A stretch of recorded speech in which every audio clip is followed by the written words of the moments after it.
வணக்கம். இன்னைக்கு டின்னர் செய்ய போறேன். அதுக்கு சோள தோசை. அதுக்கு தான் மாவு அரைச்சு வச்சிருந்தேன். கருவேப்பிலை, கொத்தமல்லி, வெங்காயம் இதெல்லாம் கட் பண்ணேன்.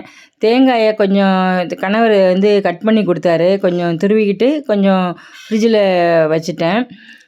அப்புறம் தான் சோள தோசை எப்படின்னா, ஒரு ஆழாக்கு சோளம், ஒரு ஆழாக்கு அரிசி மாவு.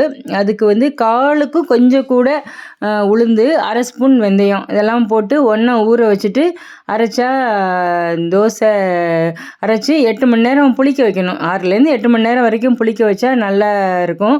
சோள தோசை ரொம்ப நல்லாயிருக்கும். ட்ரை பண்ணி பாருங்கள். நான் எப்போவுமே நைட் டைமில் மட்டும் எல்லோரும் இருப்பாங்க சாப்பிட்றதுக்கு. காலையில் ஒவ்வொருத்தராக வருவாங்க குளிச்சுட்டு. ஆனால் நைட்டு எல்லோரும் அட் டயத்தில் இருப்பாங்க.